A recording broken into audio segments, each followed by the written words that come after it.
Hello students, welcome to Global Online. This is Ankita Sood. So HP Set 2024 paper 1 के final revision के लिए 100 से भी ज़्यादा मोस्ट इम्पॉर्टेंट एंड बार बार पूछे जाने वाले क्वेश्चंस की सीरीज आज मैं लेकर आई हूँ।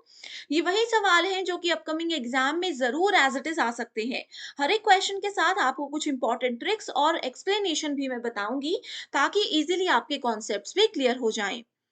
आगे बढ़ने से पहले स्टूडेंट्स आपको बताती हूँ कि एग्जामिनेशन क्वालिफाई करने के लिए पेपर 1 पर मेजर फोकस रखिएगा। यहाँ पर आप 100 में से 80 प्लस आसानी से स्कोर कर सकते हो। इसके लिए कंप्लीट कोर्स भी हमने लॉन्च किया है, जहाँ पर डेली लाइव लेक्चर्स के साथ एग्जामिनेशन से पहले आपका पूरा सिलेबस कवर करवाने की श्योरिटी दी जाती है।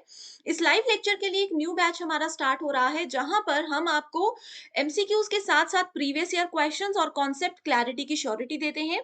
मॉक टेस्ट यहाँ पर आपको मिल जाएंगे and 2000 plus MCQ question bank है, जहां पर most repeated most expected questions के साथ साथ सभी स्टेट्स के प्रीवियस ईयर पेपर भी आपको मिलेंगे, जिसमें से as it is questions exam में आते ही हैं। अब ये लाइव लेक्चर्स को ज्वाइन करने के लिए आपको सिर्फ ग्लोबल ऑनलाइन ऐप को डाउनलोड करना है। स्टोर सेक्शन पर सर्च बार में लिखना होगा कोर्स का नाम। इसके ओवरव्यू को अच्छे से देखिए। कंटेंट पर क्लिक करोगे तो फ्री डेमो वीडियोस भी हैं जो कि बहुत आपको पसंद आएंगी। एग्जाम में कैसे क्वेश्चंस आते हैं, कैसे कॉन्सेप्ट्स आसानी से समझे जा सकते हैं, इन सब चीजों का ध्यान रखते हुए ये कोर्सेज आपके लिए लेकर आए हैं। इन लाइव लेक्चर्स के लिए आपको 9 पीएम इस सेक्शन पर चले जाना है। आप इजीली कोर्स को ज्वाइन कर सकते हो। इसके साथ ही स्टूडेंट्स मॉक टेस्ट अवेलेबल हैं, जिसमें से as it is questions examination में आते ही हैं। सो आप लोगों को कोई भी सवाल पूछने हैं, गिवन नंबर्स पर कांटेक्ट करके आप मुझसे डायरेक्टली बात कर सकते हो। पहला क्वेश्चन है, which of the following hardware was used by the first generation computers. So आप लोगों को पता है कि कंप्यूटर में बहुत सारी जनरेशन हैं। जो पहली जनरेशन थी उसमें जो मेन कंपोनेंट था कंप्यूटर का वो कौन सा था, ये इस क्वेश्चन में पूछा गया है। Options: transistor, vacuum tubes, VLSI and integrated circuits. Video को पॉज कर लीजिए एंड अभी मैं इसका करेक्ट आंसर बता रही हूँ, that is vacuum tubes. Okay, so first generation में वैक्यूम ट्यूब्स को यूज किया जाता था। ये इसका मेजर इंपॉर्टेंट कंपोनेंट था। जैसे आज के समय पे सीपीयू यूज होता है ना, वैसे उस वक्त वैक्यूम ट्यूब्स था। अब यहाँ पर अपकमिंग एग्जामिनेशन में क्वेश्चन ये भी आ सकता है कि ट्रांजिस्टर्स कौन सी जनरेशन में यूज हुए थे, सेकंड में या थर्ड में। आईसी, जिसको कि इंटीग्रेटेड सर्किट बोला जाता है, ये सेकंड या थर्ड कौन सी जनरेशन में यूज हुए थे। ये आप स्टूडेंट्स के लिए मैंने एक होमवर्क क्वेश्चन दे दिया, जिसका आंसर आप मुझे फटाफट कमेंट करके बताइए। उसके बाद ही अगले क्वेश्चन पे मूव कीजिएगा। Next question is, in the context of internet what is the full form of URL. So URL एक बेसिक टर्म होती है जो कि इंटरनेट से रिलेटेड होती है। आप लोग यहाँ पर देख सकते हो, ये आप लोग जब भी मोबाइल में इंटरनेट चलाते हो, गूगल पे कुछ सर्च करते हो, इस तरह का टर्म आपने जरूर वहां पर देखा होगा। उसको बोला जाता है यूआरएल। सो यूआरएल की फुल फॉर्म होती है यूनिफॉर्म रिसोर्स लोकेटर। यानी कि ये क्या होता है, कुछ भी चीज अगर हम लोगों को फाइंड आउट करनी है तो ये एक एड्रेस होता है जो कि यूनिकली उस चीज को आइडेंटिफाई करने में मदद करता है। सो इसी के साथ नेक्स्ट क्वेश्चन पर पढ़ते हैं। Next question is, match the following. Here we have two lists, list 1 and list 2. www, Python, RAM and ROM. यहाँ पे चार डिफरेंट चीजें दी है जिनमें से कि सिर्फ ये दो आपस में कनेक्टेड है, बाकी नहीं है। आपको बताना है कौन सी चीज किससे रिलेटेड है। Volatile memory, non volatile memory, world wide web and programming language. बहुत इजी क्वेश्चन है। थोड़ा सा दिमाग लगाओगे तो आपको पता चलेगा। www का मतलब है वर्ल्ड वाइड वेब, यानी कि ए को जब हम थर्ड के साथ मैच करेंगे तो डायरेक्ट हमारे पास आंसर आ जाएगा ऑप्शन नंबर 4। तो स्टूडेंट्स देखो, इस तरह के जो क्वेश्चंस होते हैं ना, जरूरी नहीं है कि सभी बच्चों को हर एक का मतलब पता हो, हर एक की फुल फॉर्म या मीनिंग पता हो। अगर आपको एक भी क्लियर है, आप अच्छे से उसको समझ सकते हो एंड आपका आंसर बहुत इजीली आपको मिल जाएगा। Next question is, the main two components of CPU are. तो सीपीयू क्या होता है, central processing unit. Correct. CPU में फर्दर उसको तीन हिस्सों में डिवाइड किया जाता है। कौन कौन से होते हैं, दो उसमें से यहाँ पर लिखे हैं। पहला होता है कंट्रोल यूनिट, दूसरा होता है मेमोरी जिसके अंदर रैम रोम ये सब चीजें आ जाती हैं, एंड तीसरा होता है एएलयू। सो करेक्ट आंसर हो गया यहाँ पर option number 1, that is control unit and ALU. Next question is, Ankur receives an email informing him that his credit card is going to be cancelled. So अंकुर नाम के एक पर्सन को एक call आती है जिसमें बोला गया है कि उनको एक ईमेल आती है जिसमें बोला गया है कि उनका क्रेडिट कार्ड कैंसिल होने वाला है, लॉक होने वाला है, ठीक है। The email advises him to click on the provided link. So email में लिखा था कि आपको हमने यहाँ पर एक लिंक दिया हुआ है, आप उस लिंक पे क्लिक कीजिए एंड साइन कर दीजिए, साइन इन कर दीजिए, आपके बैंक अकाउंट की सारी डिटेल्स डाल दीजिए एंड जितनी भी चीजें हैं वो यहाँ पर एंटर कर दीजिए। थोड़ी देर के बाद इसमें बताया गया है कि अंकुर नोटिस करते हैं कि उनके अकाउंट से 10,000 रुपए निकाल दिए गए हैं। तो अंकुर ने क्या कर दिया, कौन से एक स्कैम का अंकुर यहाँ पर विक्टिम बन गया। अब देखो स्टूडेंट्स, ये क्वेश्चन बहुत इजी है। आप लोग ये मत सोचिएगा कि मैथमेटिक्स है इसमें बहुत बड़ा कि 10,000 कट गए, क्या हुआ क्या हुआ, कुछ नहीं है। इस क्वेश्चन में डायरेक्ट आपको पता होना चाहिए कि अगर ईमेल की मदद से किसी को भी फ्रॉड वहां पर मैसेजेस आते हैं, किसी को भी ईमेल की मदद से बोला जाता है कि आप हमें अपना अकाउंट नंबर दीजिए, तो वो हमेशा किस कैटेगरी में आता है, वो आता है हमेशा फिशिंग स्कैम के अंदर। बस आपने इतनी सी चीज याद रखनी है। ये मैंने क्वेश्चन आपके लिए पूरा पढ़ा, अगर आप पहली बार पढ़ रहे हो, पहली बार इस क्वेश्चन को देख रहे हो। अदरवाइज पहली लाइन से ही आप लोगों को पता चल जाता। जैसे यहाँ पर लगा पता कि अंकुर ने एक ईमेल रिसीव किया जिसमें कि उनके क्रेडिट कार्ड के बारे में पूछा गया है, बस इसी क्वेश्चन को इतना सा पढ़कर ही आंसर पता चल सकता था कि ये फिशिंग स्कैम है। करेक्ट। सो आई होप ये ट्रिक आप लोग याद रखोगे एंड अपकमिंग एग्जामिनेशन में पूरा क्वेश्चन पढ़ने में अपना टाइम वेस्ट नहीं करोगे। Next question is the speed of processor of a computer is measured in. So computer के अंदर प्रोसेसर्स होते हैं जो कि सारी प्रोसेसिंग को करने के लिए रिस्पॉन्सिबल होते हैं। सो प्रोसेसर्स की जो स्पीड होती है उसको कैसे मेजर किया जाता है, जैसे गाड़ियों की स्पीड कैसे मेजर करते हैं, किलोमीटर पर आवर के हिसाब से, वैसे कंप्यूटर की स्पीड मेजर करने का यहाँ पूछा गया है। Correct answer is option number 1 giga hertz, GHz। Okay, I hope students अभी तक के क्वेश्चंस में आप लोगों ने बिना चीटिंग किए बिल्कुल अच्छे से उनको सॉल्यूशन दिया होगा। वीडियो के एंड में अपना स्कोर जरूर मुझे बताइएगा। Okay, next question is arrange the following different types of computer networks in an ascending order on the basis of their geographical area implied. So तीन यहाँ पर नेटवर्क बताए गए हैं, लैन, वैन एंड मैन। लैन का मतलब होता है लोकल एरिया नेटवर्क, वैन का मतलब होता है wide area network and man का मतलब होता है मेट्रोपॉलिटन एरिया नेटवर्क। सबसे स्मॉलेस्ट होता है लैन, उसके बाद आता है सेकंड नंबर पर मैन एंड तीसरे नंबर पर आता है वैन, जो कि सबसे बड़ा नेटवर्क होता है, जिसका एक एग्जांपल इंटरनेट है। इंटरनेट आप पूरे वर्ल्ड में कहीं पर भी चला सकते हो। इंटरनेट पे आप जो चीजें गूगल पे जाकर के इंडिया में सर्च कर रहे हो, किसी और कंट्री में जाकर भी सर्च कर सकते हो। तो बेस्ट एग्जांपल है वैन का इंटरनेट। सो इसमें क्या पूछा है, असेंडिंग ऑर्डर। सो करेक्ट आंसर क्या होगा, C, A एंड B, जो कि मैंने बताया, स्मॉलेस्ट, उससे बड़ा मैन, उससे बड़ा van. Next question is match the following, list 1 and list 2. तो यहाँ पर मेमोरी यूनिट दी है kilobyte, megabyte, gigabyte and terabyte. इस चीज को हम डिटेल में स्टूडेंट, जो 1 आवर 1 यूनिट वाला सीरीज मैंने आपके लिए लास्ट वीक लाया था, उसमें हमने इन चीजों को डिटेल में देखा है। ठीक है, सो कौन सी यूनिट किसके इक्विवेलेंट होती है, kilobyte is equals to 103 bytes. ठीक है, megabytes is equals to 10⁶ bytes, gigabytes is equals to 109 bytes and terabytes is equals to 1012 bytes। ठीक है, सो आपने इसको याद रखना है, इसका सीक्वेंस भी याद रखना है कि सबसे पहले बिट आता है, बाइट आता है, किलोबाइट आता है, मेगाबाइट आता है, gigabyte, then we have terabyte. इस तरह से स्मॉलेस्ट टू लार्जेस्ट ये सीक्वेंस भी आपको याद होना चाहिए। Next question is the ability to read and write each piece of information in a storage device in approximately the same length of time of its location is what? So हर एक information जो भी आपकी computer की memory के अंदर है उसको बिल्कुल इक्वल लेवल पर रीड भी करना और उसमें कुछ एडिटिंग भी करनी, वो किसका एग्जाम्पल है, वो है रैंडम एक्सेस मेमोरी का एग्जाम्पल। इसमें भी पूरा क्वेश्चन पढ़ने की जरूरत नहीं थी। बहुत से बच्चे जो पहली बार पेपर दे रहे होंगे वो कंफ्यूज हो जाते हैं, पूरा क्वेश्चन समझते हैं, समझ नहीं आता फिर गलत आंसर करते हैं। देखो, ऑप्शंस पर भी क्वेश्चन पढ़ने के बाद एक बार ऑप्शंस पर नजर मारनी है। कई बार होता है क्वेश्चन समझ नहीं आता लेकिन ऑप्शंस देखकर हम एकदम से क्लिक कर जाते हैं कि अच्छा क्वेश्चन में ये पूछा गया है।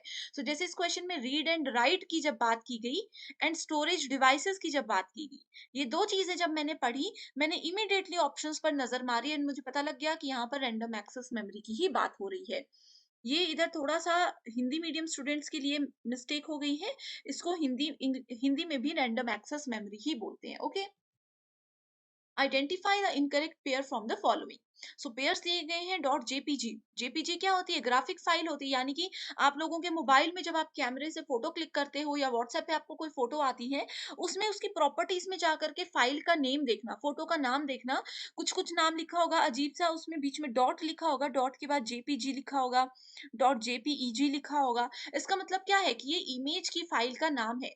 जैसे हमारे सरनेम होते हैं, जैसे मेरा नाम आपने शुरू में देखा अंकिता सूद, वैसे ही सूद से क्या है? सूद मेरी एक्सटेंशन है, मेरा सरनेम है। वैसे ही डॉट के बाद जो भी चीज आती है कंप्यूटर में या मोबाइल में, वो हमें बताती है कि ये कौन से टाइप की फाइल है। ठीक है। डॉट टीटीएफ क्या होता है? टीटीएफ का मतलब होता है ट्रू टाइप फॉन्ट। तो ये वाला यहाँ पे वर्ड टेक्स्ट फाइल बोला है, जो कि बिल्कुल गलत है। डॉट डीओसी होती है word text file. Dot VAW audio file कोई सॉन्ग है। Executable file dot EXE. So correct answer is option number 2। First cyber law which provides the legal infrastructure for e-commerce in India। First law जो कि internet और इन सब चीजों से related बना हुआ है, सो वो है the information technology act 2000। Next question is a type of memory that holds the computer startup routine. जब हम अपना कंप्यूटर, लैपटॉप या मोबाइल को ऑन करते हैं, तो उस समय पर कौन सी मेमोरी रिस्पॉन्सिबल होती है? सो वो होती है रोम। रोम का मतलब क्या होता है? Read only memory. इसमें क्या होता है? सिर्फ हम रीड कर सकते हैं, राइट नहीं कर सकते। तो ये बहुत बार क्वेश्चन एग्जाम में पूछा जाता है। Next is Python. पाइथन क्या है? अभी देखो, एक मैच द फॉलोइंग का थर्ड या सेकंड क्वेश्चन आया था, उसमें हमने देखा था। पाइथन क्या है? पाइथन एक प्रोग्रामिंग लैंग्वेज है। ऑपरेटिंग सिस्टम क्या है? जैसे में हम बोलते हैं मेरे पास एंड्रॉइड फोन है, कई बोलते हैं हमारे पास विंडो फोन है। तो एंड्रॉइड क्या है? ऑपरेटिंग सिस्टम है। विंडोज क्या है? ऑपरेटिंग सिस्टम है। एप्लीकेशन प्रोग्राम जो भी एप्स हम यूज करते हैं। ठीक है। Next question is email stands for. Email का मतलब होता है electronic mail. Correct answer is option number 3। Basic questions है। Viruses which executes when computer start is. जब कंप्यूटर स्टार्ट होता है तो रिस्पॉन्सिबल होता है रोम। एंड जब कंप्यूटर स्टार्ट होता है, एक वायरस जो है वो ऑटोमेटिकली एक्टिवेट हो जाता है। अगर उस कंप्यूटर में थोड़ा सा भी वायरस आ गया हो और हम जब उसको अगली बार ऑन करेंगे, तो वो एग्जीक्यूट हो जाता है और फैलने लग जाता है हमारे कंप्यूटर में। उस वायरस का नाम क्या है? उसका नाम है boot sector. Boot sector. Boot sector एक टर्म हमेशा आपने याद रखनी कि कभी भी जो कंप्यूटर का ऑन होने वाला प्रोसेस होता है, आपने बटन स्विच ऑन किया, वहां से लेकर के कंप्यूटर की विंडो आने तक जो प्रोसेस होता है, उसको बूट सेक्टर, बूट प्रोसेस बोला जाता है।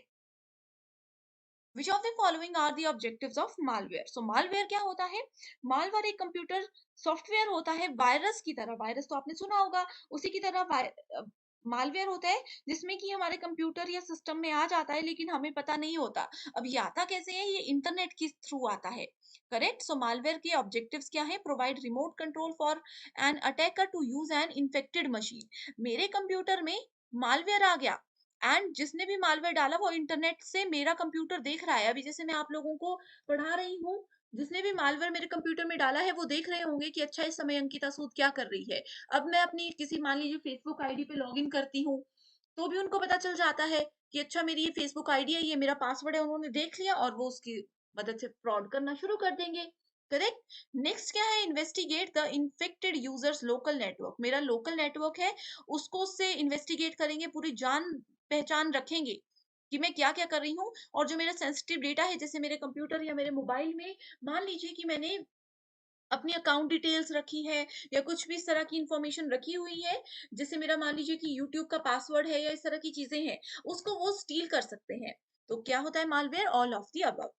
Next question is which of the following is a software that once installed in the computer. कौन सा सॉफ्टवेयर ऐसा है जो कि एक बार कंप्यूटर के अंदर डाल दिया, इंस्टॉल कर दिया, वो हमारे इंटरनेट पे हम कुछ भी सर्च करेंगे, वो पूरी नजर रखेगा हमारे काम पर, जो हम कर रहे हैं, जो हम भेज रहे हैं, उन सब चीजों पर पूरी नजर रखेगा।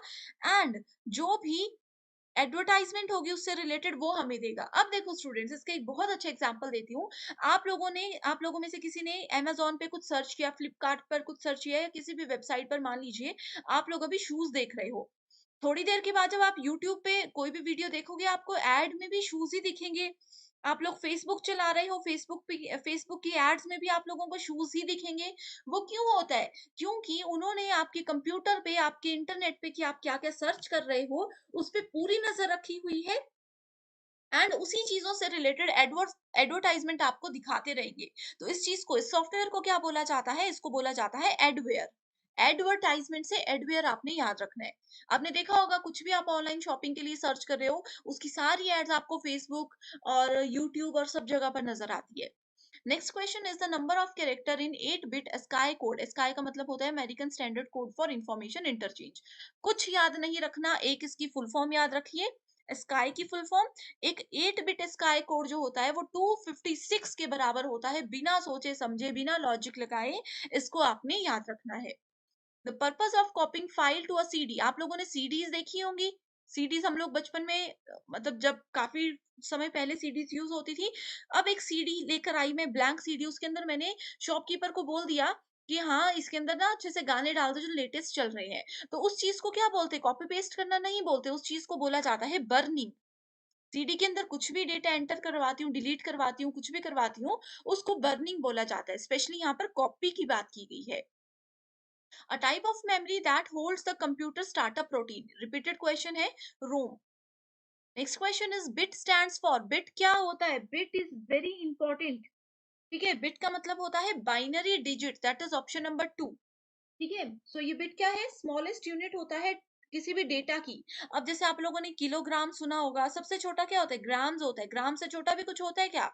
वैसे कंप्यूटर में जो भी स्टोरेज होती है, जैसे मैं बोलती हूँ मुझे रोज 2 GB मिलता है, ठीक है, कोई बोलेंगे मुझे 100 MB मिलता है, तो ये वैसे ही बिट है। बिट मतलब binary digit. A file extension of MS word document. Document file मैंने अभी आप लोगों को बताया कि DOCX क्या होती है, डॉक्यूमेंट फाइल हमें पता लगती है। Next question is A to F system is used in which number system? So number system में हमारे पास 4 टाइप्स होते हैं, बाइनरी, ऑक्टल, हेक्साडेसिमल और डेसिमल। ये हमने डिटेल में ऑलरेडी डिस्कस किया है। A to F की बात करते हैं तो we are talking about hexadecimal numbers. ठीक है, बाइनरी क्या होता है? बाइनरी 0 और 2, किसी भी वर्ड के, किसी भी नंबर के बेस में 2 दिखे तो वो बाइनरी है, 8 दिखे तो वो ऑक्टल है। इसकी रेंज होती है 0 से लेकर के 7 तक। ऑक्टल, ठीक है, यानी कि 8 डिजिट्स हो गए। हेक्साडेसिमल होता है 0 से लेकर के 9 तक, उसके बाद ए से लेकर के एफ तक। कितने हो गए? बेस में 16 वैल्यूज हो गई। डेसिमल होता है 10, 0 से लेकर के 9 तक, जिसके बेस में 9 होगा वो डेसिमल होगी। तो आपने ऐसे इसको याद रखना है। डिटेल्ड वीडियो इसमें ऑलरेडी है, लिंक डिस्क्रिप्शन बॉक्स में मिल जाएगा। A virus type that is capable of shifting from one computer to another without user interaction. मेरे कंप्यूटर में वायरस है, मैंने दूसरे कंप्यूटर में ना कोई फाइल भेजी, ना मैंने उनको कोई मैसेज किया, कुछ भी नहीं किया, फिर भी वो दूसरे कंप्यूटर, साथ वाले कंप्यूटर में चला गया। वो क्या होता है? वो वॉर्म उसको बोला जाता है। वॉर्म क्या होता है? कीड़ा होता है ना? अब आप लोगों ने इसे कोरोना वायरस भी देखा, यहाँ वहां कैसे वो फैलता रहा हवा में। वैसे ही मैंने कोई फाइल शिफ्ट नहीं की, वो ऑटोमेटिकली एक जगह से दूसरी जगह पर शिफ्ट हो जाता है। Next is sniffing. Sniffing is a form of tapping phone wire. So mobile की वायर को टैप करना स्निफिंग कहलाता है, इसमें ये बोला है। एक्चुअल में स्निफिंग का मतलब होता है कि मैं नेटवर्क में कुछ भी कर रही हूँ, मेरे पूरे काम पर नजर रख रहा है कोई। ठीक है, इंटरनेट सर्विस प्रोवाइडर्स जो होते हैं उनको सब पता होता है हम क्या कर रहे हैं। ठीक है, सो वो मेरे पूरे काम पर नजर रख रहे हैं। तो sniffing is a form of tapping phone wire and it is a process which attackers use to capture data packets containing sensitive information. So दो इंपॉर्टेंट डेफिनेशन यहाँ पर स्निफिंग से रिलेटेड दी हुई है। सो इसका करेक्ट आंसर क्या है? Option number 1, that is both A and R are true and R is the correct explanation of A. So sniffing मैंने आप लोगों को थोड़ा सा बता दिया, इसमें क्या होता है? It is a process which attackers use. जो अटैकर्स है वो यूज करते हैं जो भी हमारे डेटा पैकेट्स है। मान लीजिए इंटरनेट से मैंने कोई फाइल डाउनलोड कर ली, उसी के साथ उन्होंने कोई फाइल ऐसी भेज दी कि जैसे ही मैं इस सॉन्ग को जो मैंने डाउनलोड किया इसको ओपन करूंगी, वो सिस्टम से ऑटोमेटिकली वो मेरे पूरे मोबाइल पर, मेरे पूरे लैपटॉप पर नजर रखना शुरू कर देंगे। एंड जो भी मेरा सेंसिटिव डेटा है, जो मेरी इंफॉर्मेशन है, जो मैं किसी के साथ शेयर नहीं करना चाहती, वो उन सब चीजों पर नजर रखेंगे एंड वो एक बहुत बड़ा फ्रॉड होता है। Correct? Which of the following can be the major communication barriers to online teaching? तो ऑनलाइन टीचिंग, जैसे कि आप अभी मेरा ये लेक्चर देख रहे हो, इसमें सबसे बड़ा एक बैरियर, सबसे बड़ी एक बाधा क्या हो सकती है? टेक्नोलॉजी, लीगैलिटीज, स्टूडेंट्स की कम्युनिटी, कल्चर या फिर जेंडर। तो सबसे पहले तो देखो स्टूडेंट्स, ऑनलाइन टीचिंग की बात कर रहे हैं, तो यहाँ पर आप पहले तो वीडियो को पॉज करके इसको समझ लीजिए खुद से, उसके बाद ही जो डिटेल्ड एक्सप्लेनेशन मैं बता रही हूँ उस पर जाइएगा। ठीक है, सो टेक्नोलॉजी, टेक्नोलॉजी क्या करती है? अगर आप लोगों के पास मोबाइल ही नहीं है, एक अच्छा इंटरनेट कनेक्शन ही नहीं है, तो आप लोग ऑनलाइन क्लासेस ले ही नहीं सकते। तो ये एक सबसे बड़ा बैरियर है। उसके बाद आ जाता है कल्चर। अभी भी हमारे बहुत सी जगह ऐसी है जहाँ पर कल्चर में ये बोला जाता है कि लड़कियों को एक अच्छी एजुकेशन नहीं दी जाती है। उन लोगों को मोबाइल फ़ोन्स, इंटरनेट ये सब चीज़ें नहीं प्रोवाइड करवाई जाती हैं, तो ये एक कल्चर बहुत बड़ा बैरियर होता है। सिमिलर जेंडर्स का भी यहाँ पर पॉइंट रहेगा। सो करेक्ट आंसर क्या है? Correct answer is option number 2 that is A, D and E. Next question is assertion reason based. Giving orders to student in the classroom is a specific form of communication. यानी कि छात्रों को कुछ आदेश देना एक communication का ही तरीका होता है कक्षा में। इसका कारण ये है the manner of orders depends on the cultural background of the student involve, कि किस तरीके से हम उनको ऑर्डर दे रहे हैं वो उनकी कल्चरल बैकग्राउंड पर, जो स्टूडेंट है जिस स्कूल में वो पढ़ रहे हैं उस कल्चरल बैकग्राउंड पर डिपेंड करता है। तो इसमें वीडियो को पॉज कीजिए एंड करेक्ट आंसर मैं बता रही हूँ that is option number 1 both A and B are true, और आर इसका बिल्कुल सही एक्सप्लेनेशन है। ये क्यों है? क्योंकि देखो कक्षा में स्टूडेंट्स को ऑर्डर देंगे तो इससे पता चलेगा कि कैसे किस तरीके से लोगों के साथ बात करनी है, एंड ये डिपेंड करता है हमारे बैकग्राउंड पर, हमारी लोकेशन पर, जहां पर हमारा क्लासरूम है, जिस कॉलेज यूनिवर्सिटी में हम लोग पढ़ रहे हैं। डायरेक्टली बढ़ते हैं अपने अगले क्वेश्चन की ओर। ये भी असर्शन रीजन बेस्ड क्वेश्चन है। इसमें पूछा गया है universality of communication makes education vital and vibrant, यानी कि संचार की सार्वभौमिकता शिक्षा को जीवंत और भी ज्यादा जीवंत बना करके रखती है, उसको स्प्रेड करती है ऑल ओवर द एरिया में। इसका कारण ये बताया गया है semiotic narration does not lend itself credence to make it an efficient mode of teaching, यानी कि लाक्षणिक वर्णन इसे शिक्षण का एक कुशल तरीका बनाने के लिए खुद को विश्वसनीय नहीं बनाता है। बहुत ही सिंपल क्वेश्चन है, बहुत ही बेसिक डेफिनेशंस है। करेक्ट आंसर क्या है? That is option number 3। Statement A assertion बिल्कुल सही है, लेकिन आर इसका कारण बिल्कुल ही गलत स्टेटमेंट है। ओके क्योंकि देखो जो भी संचार में सार्वभौमिकता होती है, यानी कि सभी लोगों को जो एक साथ शिक्षा प्रोवाइड करवाई जाती है यूनिवर्सिटी लेवल पर, वो वाइटल और वाइब्रेंट होती है। इससे स्टूडेंट अपने करिकुलम के अलावा बहुत सी चीजें और भी सीखते हैं। नेक्स्ट क्वेश्चन है मैच द फॉलोइंग से रिलेटेड, जिसमें कि एक तरफ टाइप्स ऑफ कम्युनिकेशन दिया है, दूसरी तरफ उनके डिस्क्रिप्शन दी है। हिंदी मीडियम स्टूडेंट्स भी यहाँ पर डिटेल में देख सकते हैं। पहला है डायडिक कम्युनिकेशन, ये एक प्रीवियस ईयर क्वेश्चन है जो कि एग्जाम में बहुत बार पूछा जा चुका है। दूसरा है public communication, organisational communication and mass communication.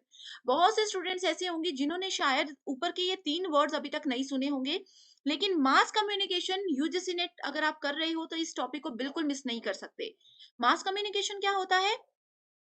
Video को पॉज करके पहले आंसर नोट कीजिए, फिर एक्सप्लेनेशन पे जाइएगा।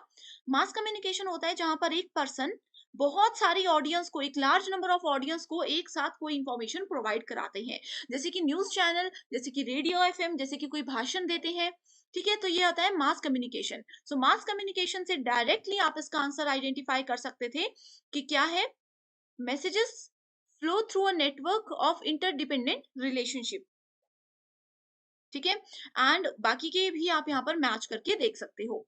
Next question is communication stimuli used to convey the messages are known as. So संदेश संप्रेषित करने के लिए, संदेश भेजने के लिए, स्टिमुलाई का मतलब है कम्युनिकेशन करने के लिए, मैसेज भेजने के लिए कौन सी चीज का सबसे ज्यादा संचार में उत्तेजनाओं का होना जरूरी होता है? तो वो होता है कोड्स का होना जरूरी। बहुत डायरेक्ट डेफिनेशन है, बहुत बेसिक क्वेश्चन है। Again, assertion reason based question we have in group discussion. Some participants enter the fray with big chips on their students. Group discussion में बहुत सारे लोग होते हैं, सबको बोलने का पूरा अधिकार होता है। रीजन क्या है? There are antagonist people who are calm and listed. So calm and listed, ठीक है। सो बहुत से लोग ऐसे होते हैं जो कि वहां पर के विरोधी लोग होते हैं, जो कि क्लैम और सूचीबद्ध हैं। करेक्ट, इसका ये कारण इसमें बताया गया है। सो अच्छे से समझिए, करेक्ट आंसर क्या है? Option number 4 that is A is not correct but R is correct. So group discussion में कुछ पार्टिसिपेंट्स जो है वो free with big chips on their students, इसके लिए वहां पर आते हैं। Because of new media learning is no longer an assembly of. So new media में क्या चीजें आती है? ऑनलाइन टीचिंग आती है, टेक्नोलॉजी आती है, ऑनलाइन जो कम्युनिकेशन हम करते हैं वो सब चीजें आती है। Learning is no longer an assembly of facts. ठीक है, इसमें ज्यादातर फैक्ट्स पर लोग तथ्यों पर बात नहीं करते, बस कम्युनिकेट करते हैं ऑनलाइन। जैसे आपने देखा होगा इमोजीज के थ्रू कम्युनिकेट किया जाता है, इसके कोई तथ्य नहीं होते, फैक्ट्स नहीं होते। असर्शन रीजन बेस्ड क्वेश्चन है फिर से, allowing an issue to fester will contribute to effective communication, यानी कि किसी समस्या को कम होने देना प्रभावी संचार में योगदान देता है। इसका कारण क्या है? A good communicator will address an issue in the classroom before it becomes precarious. तो देखो, बिल्कुल हिंदी एक्सप्लेनेशन भी इजी लैंग्वेज में है, तो स्टूडेंट्स आप यहाँ से भी पढ़कर कॉन्सेप्ट्स को समझ सकते हो। फाइनल एग्जाम में भी आप लोगों के पास दोनों ऑप्शंस होंगे, तो अगर आप एक लैंग्वेज में नहीं समझ पा रहे तो दूसरे पे शिफ्ट कर सकते हो। यहाँ पर डायरेक्टली हम आंसर पे जाते हैं, that is option number 4। Assertion गलत है एंड रीजन बिल्कुल सही है। Good communicator will address an issue in the classroom before it becomes precarious, यानी कि एक अगर आप अच्छे कम्युनिकेटर हो, बातचीत करने में एक एक्टिव पर्सन हो, तो क्लासरूम में कोई इशू होने वाला है, कोई प्रॉब्लम बढ़ने वाली है, तो आप लोगों को वो चीज पहले से समझ आ जाती है। इससे पहले कि वो प्रॉब्लम बहुत बड़ी हो जाए, आप उसको पॉइंट आउट करके कंट्रोल में कर लेते हो। ये इस रीजन वाली स्टेटमेंट में बोला गया है। Next is, what are the most prominent elements in the management of communication in an educational institution? So, जितने भी शैक्षिक संस्थान होते हैं उनमें संचार के प्रबंधन को कौन से तरीकों से, कौन से मुख्य तत्वों से अच्छे से संभाला जा सकता है? अच्छे से क्वेश्चन को पढ़ लीजिए।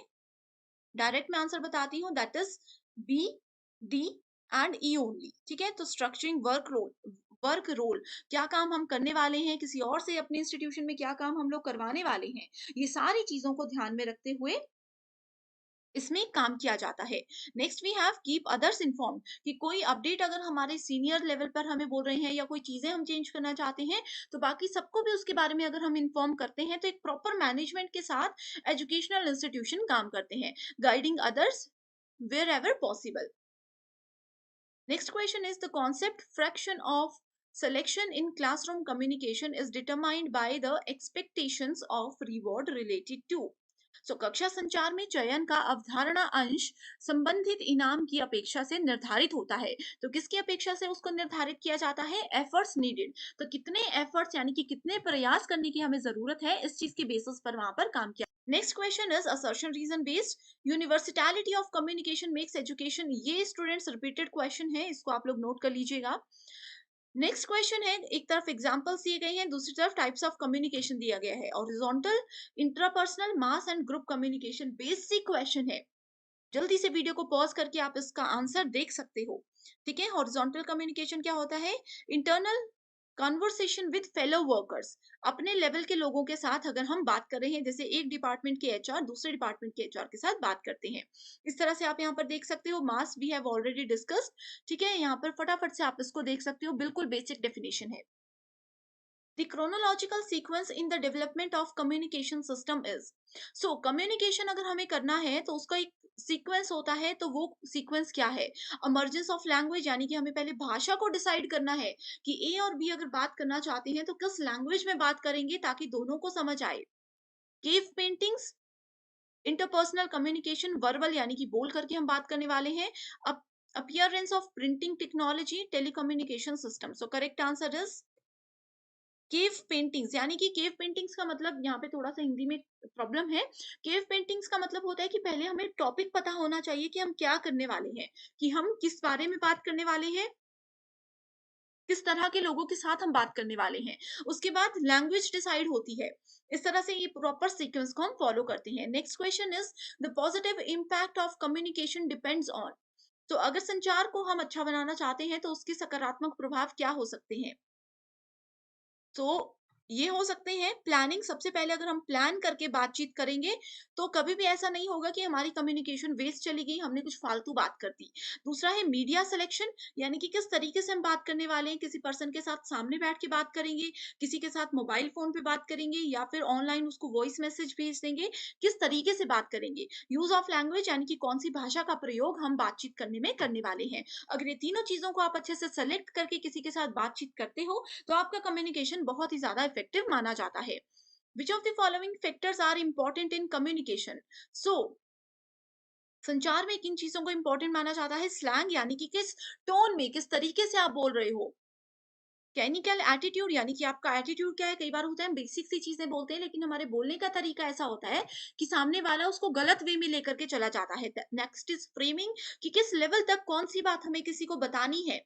कई बार होता है ना थोड़ी सी बात बतानी होती है लेकिन हम बहुत ज्यादा खुल जाते हैं किसी के सामने, जो नहीं बताना होता वो भी बता देते हैं, वो फ्रेमिंग आता है। प्राइमिंग मतलब कितनी बात को कितने लेवल तक खींचना है, कितना बताना है।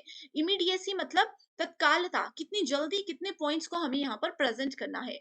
तो एक कम्युनिकेशन को अच्छा बनाने के लिए कौन सी चीजें इंपॉर्टेंट है, सी, डी एंड ई। ठीक है, अगर हमारी टोन खराब है, हमारे बोलने का तरीका गलत है, तो वो नॉर्मल सी बात में भी लड़ाई बढ़ सकती है। ठीक है, सो इसीलिए ऑप्शन ए और बी को हमने कैंसिल कर दिया है। Next question, types of communication and examples दिए गए हैं।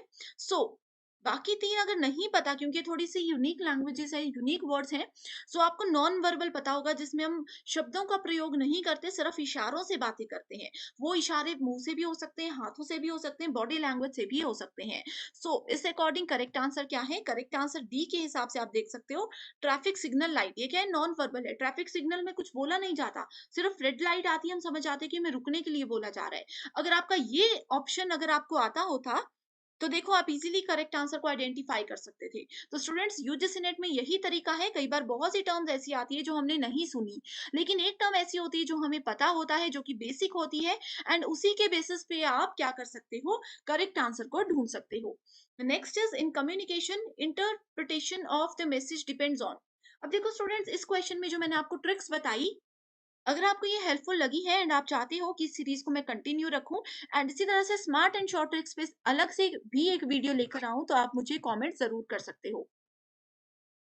तो interpresentation interpretation sorry of a message depends on what. So ये किस पे डिपेंड करता है, कॉन्टेक्स्ट पे, कि मैसेज का प्रसंग क्या है उस पे डिपेंड करता है। The sequence of cultural institutions in communication is. So cultural institution, communication किस तरह से हम सीखते हैं, सबसे पहले एक बच्चा फैमिली से बोलना सीखता है, फिर स्कूल में जाता है, फिर रिलीजन अपने धर्म के बारे में जानना और बोलना सीखता है, उसके बाद मास मीडिया यानी कि लोगों के बीच में बोलना सीखता है। So correct answer is option 1। Statement based question है, free and unlimited use of non verbal cues enhance the communicative aspects of classroom teaching. And इसकी स्टेटमेंट 2 बोलती है, pleasant persona of the teacher enlivens the classroom ecosystem। in the light of these two statements कौन C correct है। तो यहाँ पर अगर आप लोग देखोगे, सब करेक्ट ऑप्शन है हमारे पास, option number 2। Next question is the consequences of effective classroom communication are. So प्रभावी कक्षा संचार के परिणाम क्या होते हैं, ये क्वेश्चन बहुत बार मैंने डिस्कस किया है, इसको एक्सप्लेन भी मैं नहीं करूंगी, डायरेक्ट आप आंसर बताओगे। That is option number 4। Next is authors दिए गए हैं एंड कम्युनिकेशन के कुछ कॉन्सेप्ट्स दिए गए हैं, ये क्वेश्चंस बहुत बार आते हैं।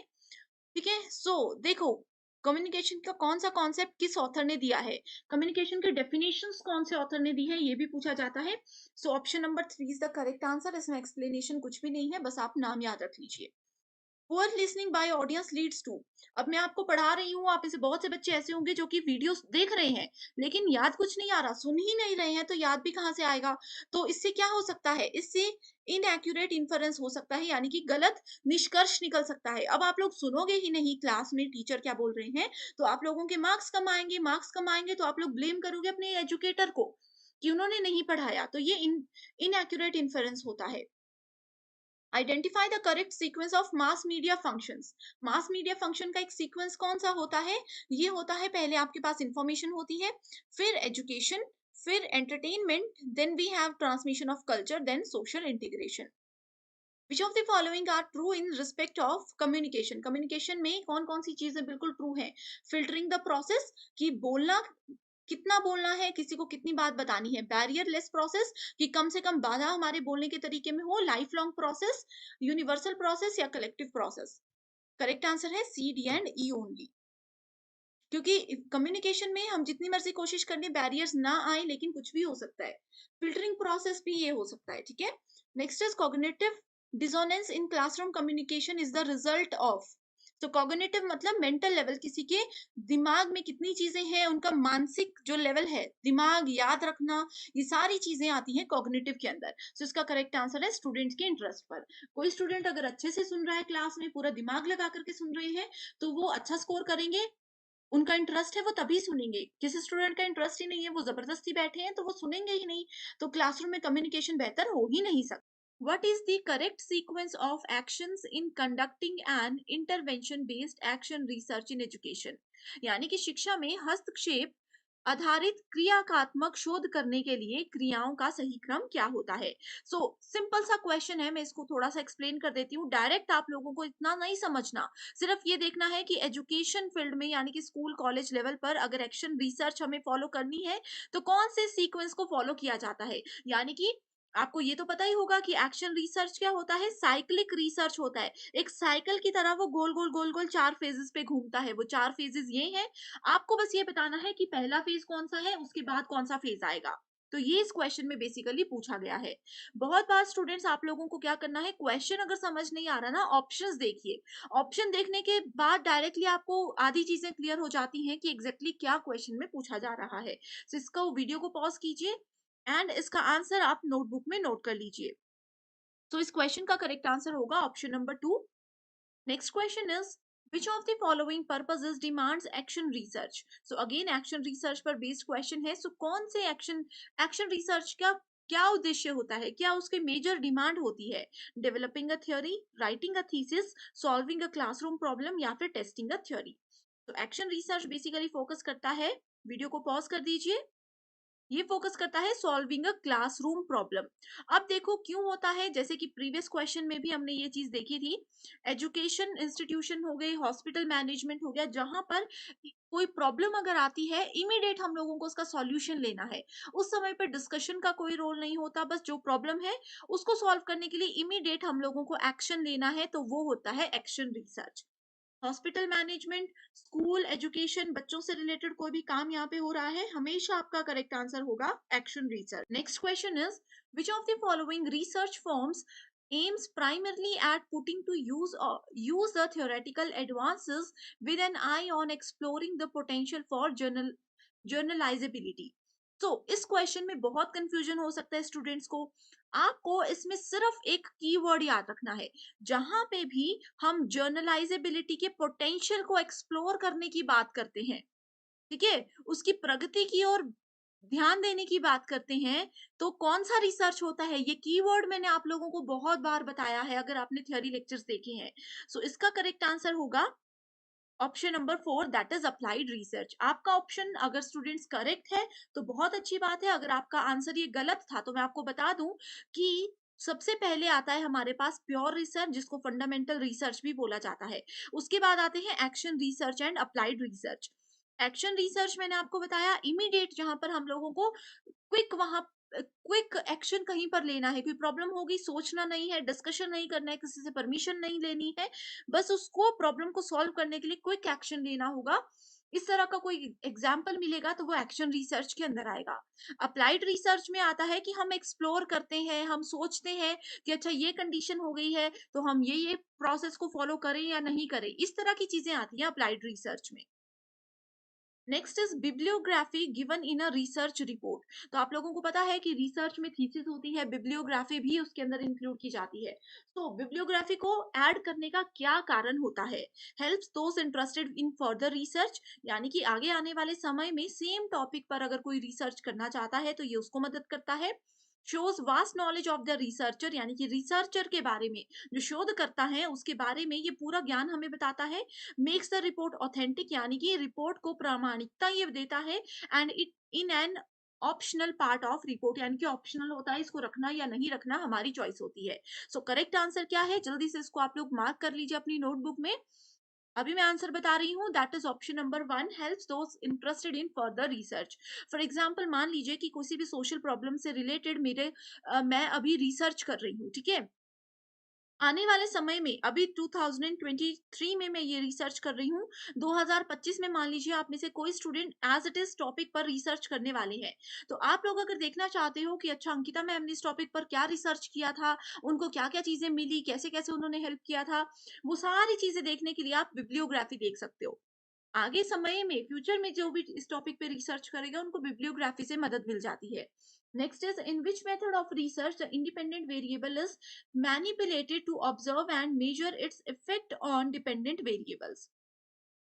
करेक्ट। सो यहाँ पे इंडिपेंडेंट वेरिएबल, यानी कि इंडिपेंडेंट क्या होता है, स्वतंत्र चर, और यहाँ पे डिपेंडेंट वेरिएबल, दो तरह की चीजों की बात की गई है। तो जहां पर भी ये दो इंडिपेंडेंट और डिपेंडेंट वेरिएबल्स की बात आ जाती है एंड उनके मैनिपुलेशन, ऑब्जर्वेशन का इफेक्ट दूसरे वेरिएबल पे पड़ता है, तो वो रिसर्च होता है एक्सपेरिमेंटल रिसर्च। अब एक्सपेरिमेंटल रिसर्च के एक एग्जांपल बताती हूँ। साइंस की केमिस्ट्री लैब में बहुत सारे एक्सपेरिमेंट्स होते हैं। एक एक्सपेरिमेंट में हमने एक केमिकल को दूसरे केमिकल से मिला दिया, अब इसका हम देखेंगे कि क्या इफेक्ट पड़ा। इसमें हमने तीसरा केमिकल अगर और मिला देना है तो फिर हम देखेंगे कि इसका क्या इफेक्ट पड़ेगा। तो एक्सपेरिमेंट करेंगे, एक एक करके देखेंगे कि कौन सा वेरिएबल, कौन सा चर एक दूसरे पर निर्भर है, कौन सा नहीं है। नेक्स्ट क्वेश्चन इज, अरेंज करना है हमें रिसर्च के डिफरेंट स्टेप्स को इन अ करेक्ट सीक्वेंस। 6 स्टेप्स होते हैं रिसर्च के जो यहाँ पर दिए गए हैं। सबसे पहला कौन सा होता है? अब देखो, सबसे लास्ट तो होगा रिजल्ट एंड डिस्कशन, तो सभी में ऑप्शन नंबर 6 है। एंड सबसे पहले है 1 और 2। अब इसमें से हमने देखना है identification of research problem, listening to research objectives.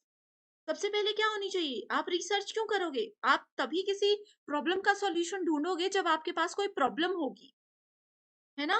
तो सबसे पहले आ जाएगा ऑप्शन नंबर 1, इस वजह से ये दो ऑप्शंस को हमने एलिमिनेट कर दिया। ऑप्शन नंबर 1 आ गया, उसके बाद ऑप्शन नंबर 2, क्योंकि इन दोनों ऑप्शंस में देखो यही सीक्वेंस है। उसके बाद ऑप्शन ये 5 में आ गया, ये 6 में आ गया, ये भी सेम है एंड ये भी सेम है। अब कंफ्यूजन है थर्ड एंड फोर्थ में, कौन सा पहले आएगा?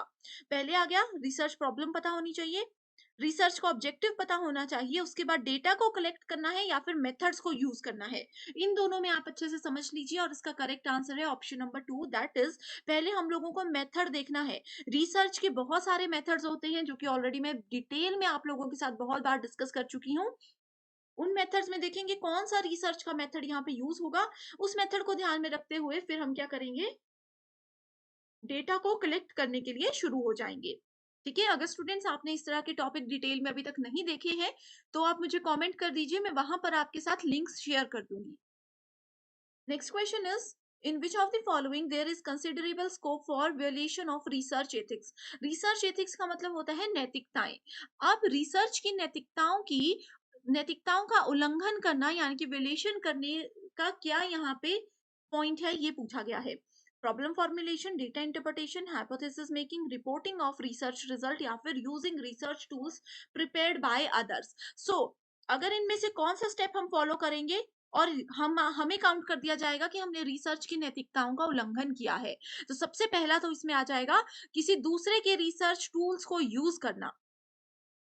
ठीक है, सो ई ऑप्शन तो इसमें आना ही आना था, करेक्ट। उसके बाद आ गया D, reporting of research results, यानी कि अपने जो भी रिसर्च के रिजल्ट्स आए उसमें हमने बदलाव कर दिए। मान लीजिए मेरा रिजल्ट आया था 8.9, मैंने क्या कर दिया, उसको 9.0 कर दिया। ये थोड़ा सा चेंज है बट रिसर्च में हमने यहाँ पे बेईमानी कर दी, ये रिसर्च की नैतिकताओं के खिलाफ होता है। एंड नेक्स्ट है यहाँ पर option number B, data interpretation, यानी कि डेटा की व्याख्या करना। Next question, in which of the following formats research abstract is a must? तो रिसर्च एब्स्ट्रैक्ट किसमें जरूरी होता है? रिसर्च के आर्टिकल में, सेमिनार पेपर में, थीसिस में या फिर रिसर्च सिनॉप्सिस में। तो स्टूडेंट ये जो बेसिक टर्म्स है ना, article, synopsis, seminar, thesis, bibliography, अगर आप लोगों को पता है कि ये सब टर्म्स क्या होती है, आपको इसमें कोई कंफ्यूजन नहीं है, तो आप बहुत अच्छा स्कोर कर सकते हो। लेकिन अगर आप में से किसी भी स्टूडेंट को इन सभी टर्म्स में कंफ्यूजन है, इनका मीनिंग ही नहीं पता, जो कि एग्जाम के लिए बहुत इंपॉर्टेंट है, तो भी आप मुझे कमेंट कर दीजिए कि बेसिक टर्म्स पे एक वीडियो बनाएं, ताकि मैं जल्दी से जल्दी इन टर्म्स पर आपके लिए वीडियो लाऊं और अपकमिंग एग्जामिनेशन में आपको मदद मिल जाए। तो रिसर्च में जो एब्स्ट्रैक्ट होता है वो यूज होता है सबसे पहले रिसर्च आर्टिकल में भी, सेमिनार पेपर जो बनाते हैं उसमें भी यूज होता है एंड थीसिस में भी यूज होता है। रिसर्च के साइनॉप्सिस या सिनॉप्सिस, जिसको कि सारांश बोला जाता है, इसमें एब्स्ट्रैक्ट को यूज नहीं किया जाता। इसमें सिर्फ यही होता है कि पूरे रिसर्च में हमने क्या किया उसका एक निचोड़ कम शब्दों में बताया जाता है रिसर्च सिनॉप्सिस में। नेक्स्ट क्वेश्चन है क्वालिटेटिव एंड क्वांटिटेटिव रिसर्च से रिलेटेड, इसमें पूछा गया है qualitative research paradigm emphasises participant perceptives and uses an empirico-inductive approach. And statement 2 बोलती है, in the same research project it is neither possible nor desirable to use both the research paradigms together. So statement based question, इसमें qualitative and quantitative की बिल्कुल direct definition दी है, जो कि हमने as it is discuss की थी। इसमें क्या है, स्टेटमेंट वन तो बिल्कुल करेक्ट है, जो बोलती है कि क्वांटिटेटिव रिसर्च क्या करते हैं, पार्टिसिपेंट की यानी कि जो भी रिसर्चर होते हैं उनके परस्पेक्टिव से काम करते हैं। एंड एम्पेरिको यानी कि एम्पेरिकल इंडक्टिव रिसर्च को ये यूज करते हैं। एम्पेरिको या एम्पेरिकल वर्ड जहां पर भी आपको नजर आता है, अनुभव जन्य, इसका मतलब होता है कि हम यहाँ पे ऑब्जर्वेशन और अपने एक्सपीरियंस के साथ काम कर रहे हैं। ठीक है, तो ये स्टेटमेंट करेक्ट है and statement two is incorrect. Next question is what is the usual sequence of steps in the scientific method. So scientific method के स्टेप्स यहाँ पर दिए गए हैं, 5 स्टेप्स गिवन है, आपको बताना है सबसे पहले कौन सा स्टेप आएगा। इसको अच्छे से देखिए, वीडियो को पॉज कीजिए एंड इसका करेक्ट आंसर मैं बता रही हूँ, दैट इज ऑप्शन नंबर 2। सबसे पहले felt need which is creating the problem, तो प्रॉब्लम क्यों हुई, क्या प्रॉब्लम है, ये आपको पता होना चाहिए। उसके बाद आता है identifying difficulty and problem statement formulation, कि ये प्रॉब्लम है, क्या ये बहुत बड़ी प्रॉब्लम है या छोटी सी प्रॉब्लम है। अगर एक्चुअल में लोगों को ये लगता है बड़ी प्रॉब्लम है तो ही हम इस पे रिसर्च करेंगे। अगर ये छोटी मोटी प्रॉब्लम है जिस पे किसी का ध्यान भी नहीं जाता, तो उस चीज पे रिसर्च नहीं होगी। तो उस चीज को आइडेंटिफाई करना बहुत जरूरी है, उसको पहचानना बहुत जरूरी है। तीसरा आ जाएगा hypothesis making bye identifying the variables. हाँ, यानी कि जो भी वेरिएबल्स हमने देखे उनके उनको ध्यान में रखते हुए परिकल्पना करना। उसके बाद आ जाता है collection of data using appropriate research tools. ठीक है, किस तरह से कौन से मेथड को यूज करके डेटा को कलेक्ट करना है जो रिसर्च के सॉल्यूशन तक जाने में मदद करेगा, उसको कलेक्ट करना। Then data analysis and interpretation, ये मोस्ट प्रोबेबली लास्ट में ही ऑप्शन आता है। Next question is given below are two statements action research is cyclic. देखो फर्स्ट क्वेश्चन में मैंने बताया कि एक्शन रिसर्च साइक्लिक होता है, 4 फेजेस हैं, ये साइकिल की तरह बस यही 4 फेजेस पे गोल गोल गोल गोल घूमता है। Plan, act, observe, reflect. देखो सेम क्वेश्चन स्टूडेंट्स, अगर आपने पहला क्वेश्चन अच्छे से सुना था तो आप लोगों को ये क्वेश्चन बिल्कुल आप सही करते, जो कि 2021 में पूछा गया है। इसीलिए मैं कहती हूँ हर एक क्वेश्चन को अच्छे से समझिए, क्योंकि एनटीए के पास कोई नया सिलेबस नहीं आता हर साल, वही क्वेश्चंस को घुमा करके पूछा जाता है। ठीक है, दूसरा यहाँ पे purpose of action research is to develop a theory to explain casual relationship among variables. बहुत इजी क्वेश्चन है, आंसर नोट कीजिए एंड मैं बताती हूँ, इसका आंसर है ऑप्शन नंबर 3।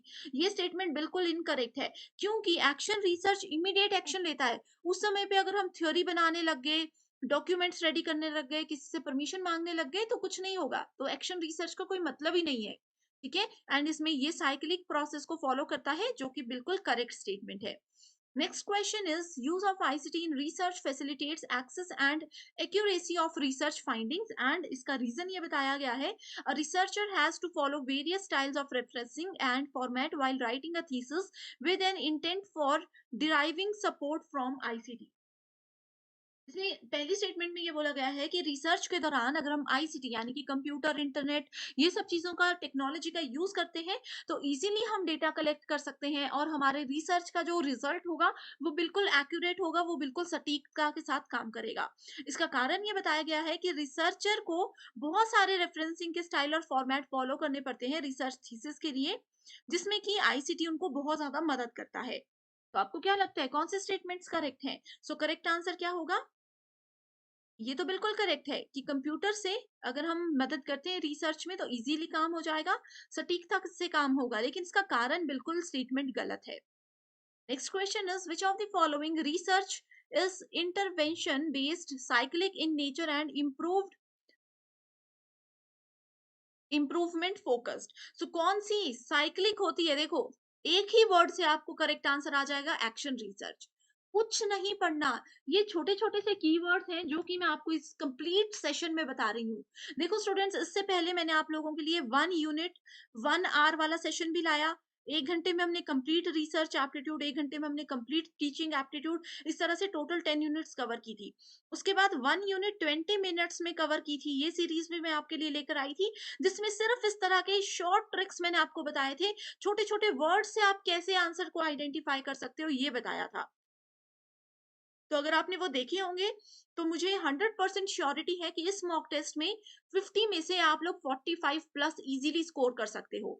जरूर मुझे कमेंट करके बताइएगा आपका स्कोर। ठीक है, नेक्स्ट क्वेश्चन है sampling cases.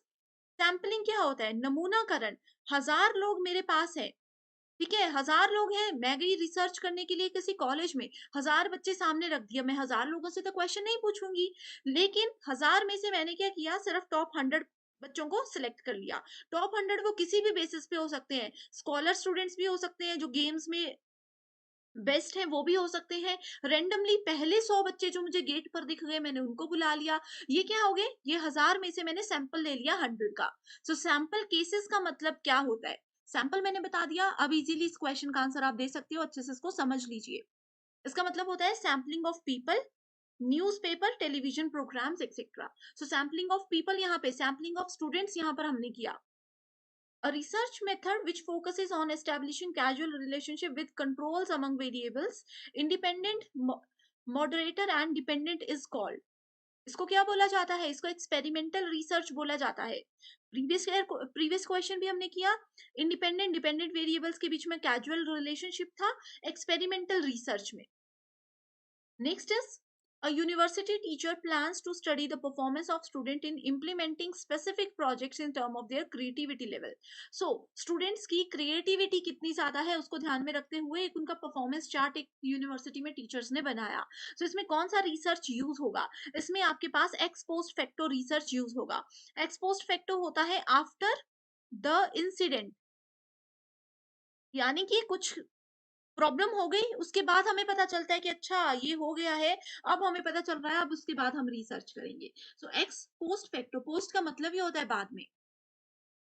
Which of the following sampling methods are in research are non probability based? So sampling we have already discussed, sampling में दो types होते हैं, probability and non probability, correct. So probability के 4 types, non probability की 4 types आपको 100% exam में आएंगे ही आएंगे। 10 मिनट का टॉपिक है प्रोबेबिलिटी और उसके दोनों टाइप्स, ठीक है, सैम्पलिंग और उसके दोनों टाइप्स 10 मिनट का टॉपिक है। एंड आपके 4 नंबर पक्के हो सकते हैं, ठीक है। सो यहाँ पे नॉन प्रोबेबिलिटी के टाइप्स जल्दी से देखिए, मैंने ट्रिक्स के साथ आपको ये प्रीवियस वीडियो में बताए हैं। तो इसका करेक्ट आंसर है बी, डी एंड ई। ये तीनों टाइप्स किसके अंदर है, नॉन प्रोबेबिलिटी के। बाकी क्लस्टर और रैंडम किसके अंदर आता है, प्रोबेबिलिटी के। बाकी के जो रिमेनिंग है आप मुझे कमेंट करके बता दीजिए स्टूडेंट्स, ये होमवर्क क्वेश्चन है, आप लोगों की बहुत अच्छी रिवीजन हो जाएगी। कमेंट करके बताइए कि प्रोबेबिलिटी के कौन कौन से टाइप्स होते हैं, नॉन प्रोबेबिलिटी के कौन कौन से 4 टाइप्स होते हैं, जल्दी से बताना। Next question is statement match the following, जिसमें कि फॉर्मेट ऑफ प्रेजेंटेशन है, दूसरी तरफ डिस्टिंक्टिव फीचर्स है। हिंदी मीडियम स्टूडेंट्स यहाँ पर इस क्वेश्चन को देख सकते हो, ये थोड़ा सा मिसप्रिंट हो गया है आई थिंक, यहाँ पर आप इसको देख लीजिए।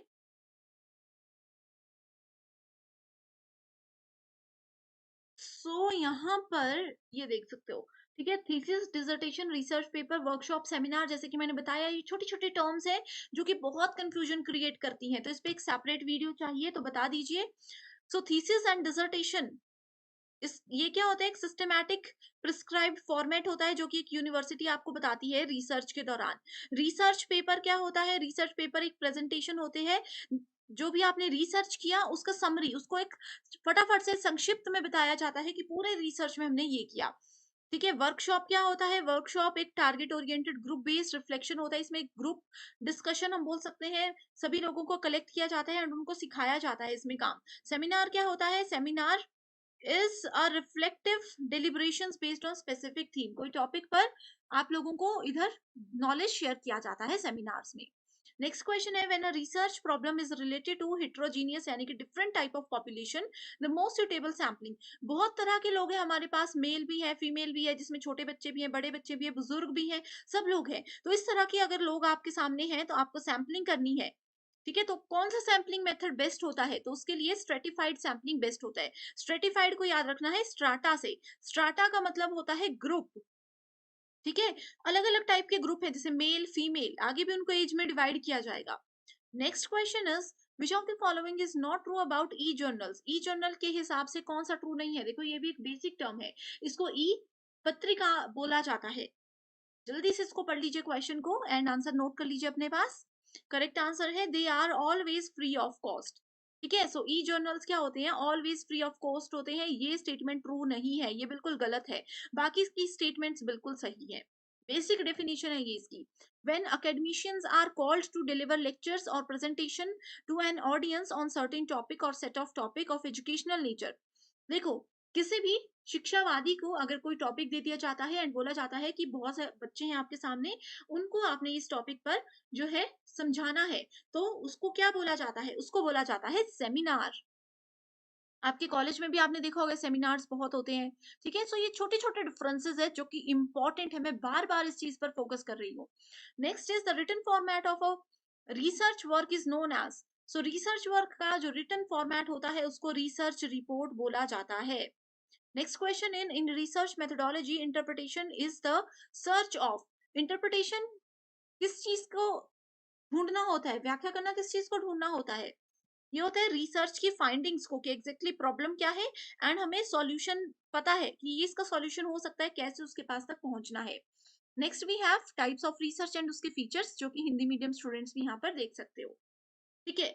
सो एक्सप्लोर करना, जिस चीज के बारे में नहीं पता, उस बिल्कुल भी नहीं पता या 1-2% नॉलेज है, उस चीज के बारे में खुद से फाइंड आउट करना चीज को, ठीक है? एक्सप्लेन करना, लंबे समय तक चलने वाला रिसर्च, हिंट्स मैंने दे दिए एंड आंसर आप इसका यहाँ पर देख सकते हो। हिंदी मीडियम स्टूडेंट्स के लिए भी ये अवेलेबल है।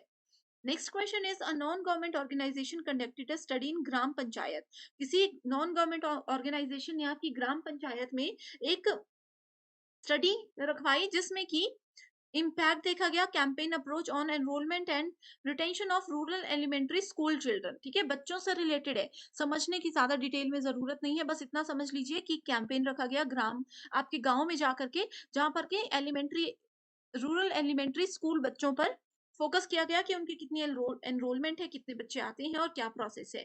तो इस तरह के रिसर्च, इस तरह के प्रोसेस को किस रिसर्च के अंदर रखा जाता है? इसको फील्ड एक्सपेरिमेंट के अंदर रखा जाता है, यानी कि मैदानी प्रयोग।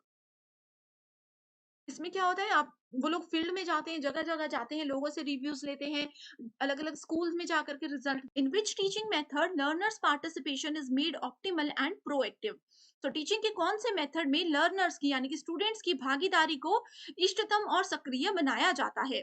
ऑप्शन आपके सामने है, वीडियो को पॉज कीजिए एंड उसका आंसर आप नोटबुक में नोट कर दीजिए, उसके बाद ही आंसर जो मैं बताऊंगी उसको देखिएगा। करेक्ट आंसर है discussion method. Next question is, in which level of teaching there is optimum scope for cognitive interchange requiring analysis and synthesis, so different levels है टीचिंग के, सभी की डेफिनेशन हमने रियल लाइफ एग्जांपल्स के साथ detail में discuss की है। सो इस क्वेश्चन में क्या पूछा गया है उसको अच्छे से समझ के आंसर नोट कीजिए। करेक्ट आंसर है हमारे पास option number 3, that is reflective level. Next question पे बढ़ते हैं जिसमें पूछा गया है, which one of the following assessment procedures is conducted during an in process teaching learning session, so teaching learning session के दौरान कौन से असेसमेंट प्रोसीजर को फॉलो किया जा सकता है जिससे कि प्रोग्रेस भी स्टूडेंट्स की अच्छी हो सकती है? सो इसका करेक्ट आंसर है option number 2, that is formative assessment. Next is, which of the following is अ की बिहेवियर इन इफेक्टिव टीचिंग, तो एक टीचिंग को प्रभावी बनाने के लिए, शिक्षण को प्रभावी बनाने के लिए कौन कौन से प्रमुख व्यवहार होते हैं? Using students idea, structuring instructional variety, questioning, most important and repeated question है ये। Next question, select the alternative which consist of positive factors contributing to effectiveness of teaching, so कौन से वो इंपॉर्टेंट पॉजिटिव फैक्टर्स हैं जो कि teaching को effective बनाने में, प्रभावी बनाने में मदद करते हैं?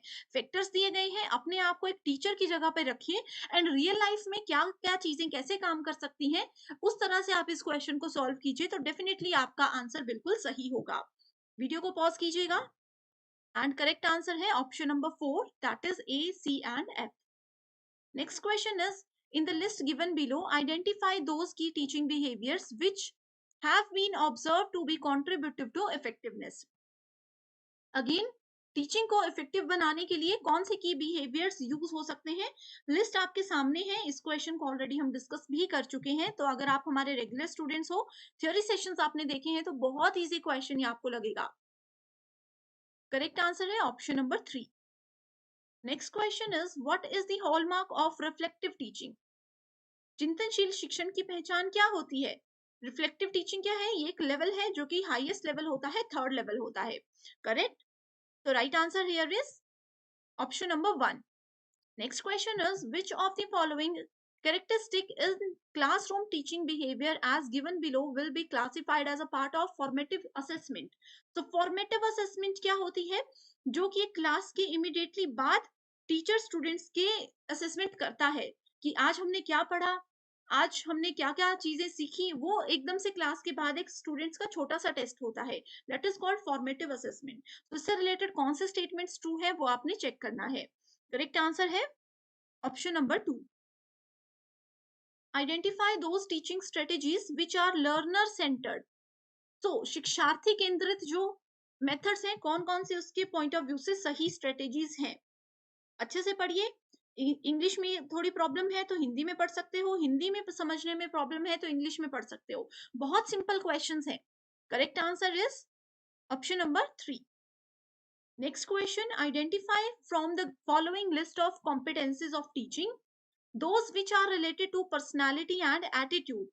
तो करेक्ट आंसर होगा यहाँ पर option number 4. Next question is which of the following will be considered correct when TL model is adhered to. TL model का मतलब होता है teaching learning model. So teaching learning model के रिगार्ड में कौन से स्टेटमेंट बिल्कुल करेक्ट है? Correct answer is option number 2. Next is given below are two statements. ICT based यानी कि कंप्यूटर इंटरनेट की मदद से जो टीचिंग सपोर्ट सिस्टम होता है has a potential to optimise learning outcomes. Statement 2 बोलती है recent research have reported that factors relating to social competence contribute more to learning than mere cognitive intelligence does. तो यहाँ पर आईसीटी और teaching learning की बात की गई है, तो दोनों में देखिए कौन सी स्टेटमेंट ट्रू है. Correct answer is option number 1. Next question is given below are two statements. One is labeled as assertion, another is a reason. Assertion में बोला गया है new media enhance the opportunities to expand the learning environment unheard of before. Reason बताता है learners can design their own learning process, यानी कि students अपने सीखने का तरीका खुद से डिजाइन कर सकते हैं न्यू मीडिया के अकॉर्डिंग. तो दोनों स्टेटमेंट्स को चेक कीजिए, क्या ये आपस में लिंक है उसको चेक कीजिए, देन आंसर आप लोग ऑप्शंस में से सेलेक्ट कर सकते हो. तो करेक्ट आंसर है ऑप्शन नंबर 1. चीटिंग बिल्कुल भी मत कीजिएगा. जो भी आपका आंसर होगा, जो भी आपका फाइनल स्कोर होगा, वही आपने हमारे साथ शेयर करना है कमेंट करके. कोई डाउट है या आप चाहते हो कि थोड़ा सा मैं और इन क्वेश्चंस को एक्सप्लेन करूं तो मुझे कमेंट कीजिएगा. नेक्स्ट सेशन में हम इस चीज को ध्यान में रखेंगे. While reporting the result of assessment, a college teacher makes use of percentile ranks in place of score obtained by his or her students. What kind of evaluation will it be called? तो एक report में teacher ने students को क्या किया, assess किया and score की जगह परसेंटाइल में वहां पे मार्क्स दिए. तो ये कौन से तरह का इवैल्यूएशन है? बहुत इजी क्वेश्चन है. रियल लाइफ एग्जांपल्स को लेकर के थोड़ा सा कंफ्यूज करने की कोशिश की गई है, लेकिन अगर आपको ये 4 टाइप के इवैल्यूएशन की बेसिक डेफिनेशन पता है तो आप इजीली इस क्वेश्चन को सॉल्व कर सकते हो. तो ये है नॉर्म रेफरेंस इसका answer. Next question, programmed instructional material uses active responding and immediate feedback as important principles of learning. Statement 2 says Skinner's reinforcement principle is the basis for the preparation of linear type of programmed instructional material. So इन दोनों में से कौन सी statement correct है? अच्छे से इसको समझिए, बिल्कुल बेसिक डेफिनेशन है स्किनर्स के डेफिनेशन के according. Correct answer is option number 1. Next is which of the following describe understanding level of teaching? Systematic, step by step presentation to promote retention of facts presented. And बाकी के options भी आप पढ़ सकते हो. यहाँ पे अंडरस्टैंडिंग लेवल, देखो स्टूडेंट्स क्वेश्चंस में स्टेटमेंट थोड़ी सी कंफ्यूजन हो सकती है आप लोगों को मे बी, लेकिन अगर आपको ये बेसिक डेफिनेशन पता है अंडरस्टैंडिंग लेवल की तो आप बहुत इजीली इसको सॉल्व कर सकते हो. एंड अगर आपने हमारे प्रीवियस सारे 1 आवर वाले सेशन देखे हैं तो आपके लिए ये क्वेश्चन बहुत ईजी है. तो करेक्ट आंसर है option number 4. Which of the following educational objectives are considered to be higher level in effective domain of taxonomic scheme? So correct answer है option number 3. Next is statement based question. In a classroom, every teacher has to perform the gatekeeping function. Statement 2, every teacher in any higher educational institution should act as the moral custodian of students both inside and outside it. So correct answer is option number 1. Next question, which of the following constitutes the ability or can do component for describing the competence of a teacher? Options are given here. Basic competence पूछे गए हैं teaching के यहाँ पे. Correct answer is option number 1. Next is, in which level of teaching the activities of structuring, guiding and closing supervising the students behavior predominate? It कौन से level पर ये होता है? देखो सबकी डेफिनेशन पता है तो क्वेश्चन को उसके साथ रिलेट कीजिए. करेक्ट आंसर होगा option number 4. When reflective level teaching and learning are successful, students emerge with. Correct answer is option number 2. A model of teaching is a description of. Model of teaching किसका वर्णन है? Correct answer is option number 2. Next question, statement based है. Maximum performance tests are designed to assess the upper limits of the examinee's knowledge and abilities. Statement 2, typical response tests are designed to measure the behavior and characteristic of examinees. Correct answer is option number 1. Reflective level teaching is different from memory level teaching. दोनों levels की definition को relate कीजिएगा. Because the pattern of communication that is involve in reflective level is basically what. So reflective level में कौन से communication के pattern को use किया जाता है? बेसिक क्वेश्चन है. Correct answer here is option number 4, that is transactional. Given below are 2 statements. The use of ICT यानी कि computer internet in organizing teaching learning program in the universities has the potential to optimize learning outcomes. Statement 2 says formative assessment provides support to enhancing the quality of teaching learning sessions. Correct answer is option number 1. Thank you so much for watching this video.